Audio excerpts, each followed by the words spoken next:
There's a slow progression. You can go to school, you can have the best equipment, you can have the best everything, but people need to want to work with you. So you have to take time to develop your skills, and it doesn't happen overnight. You got to train your ear to know what people are going to like. You got to adapt to trends. Even though your taste might change over 10 years. I might do something in 10 years that I think is not great right now. So you just have to always be learning, and it's a slow process to get to a point where you can probably support yourself, make a living at it, because it's a very word-of-mouth industry. They hire you because they heard something that you did and they like the sound of it, and then even then they still have to enjoy working with you. Yeah. There's a few layers to it, so there's no shortcut at all. I mean, people can get lucky and have a success, earlier in their career. That's happened, but that's pretty rare. Usually it's more of a slow process where you're just growing your client base slowly and making sure you get those repeat clients. A band could break up, but then those people might start 2 other bands, and then it just really grows from there. You just have to take your time, be patient, really.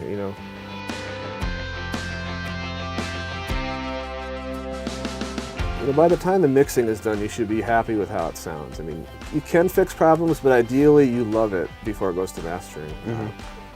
In mastering, you're working with a stereo file, so it's 2 tracks, left and right. If you want to make the vocals more bright and present, it could also make the cymbals and guitars brighter, and that could be bad. So it's really not a place to correct one particular thing. It's more of a global approach. But I will say one thing about mastering is that it's not as genre specific as, say, producing or mixing. If I only mastered jazz albums, I probably wouldn't be able to work every day, right? So you have to be diverse, because the other difference from mixing and mastering is, like, you can spend a whole day mixing a song, sometimes more.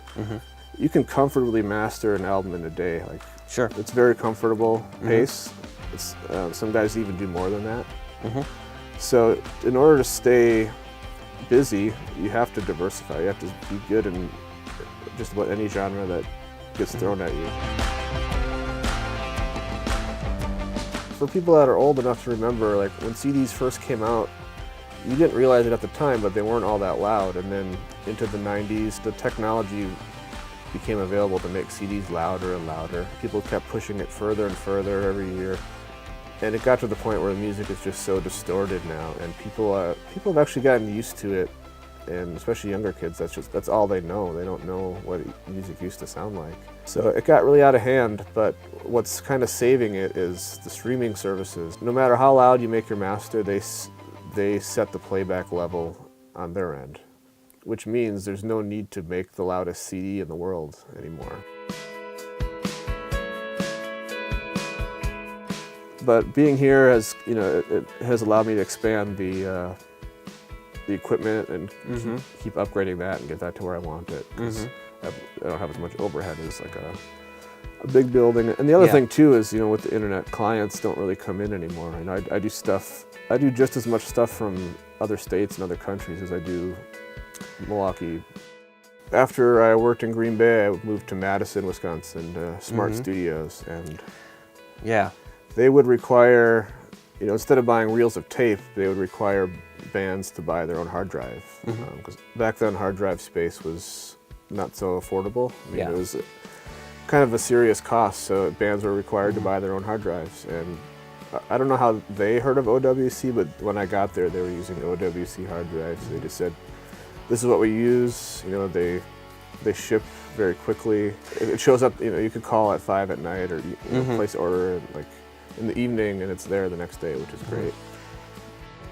It should be transparent. I mean, you want it to work, but you shouldn't have to think about it or fight with it and say, oh, this hard drive's acting up, or did it just crash? It was just so, the OWC stuff was so robust and reliable. And, then I would go on the website and I would see that it's compatible with Pro Tools. Years ago, Pro Tools was very particular about the chipset in the hard drives that you used to store the audio, and OWC was always very progressive about making sure it's compatible with Pro Tools and other professional, whether it be video editing or audio apps.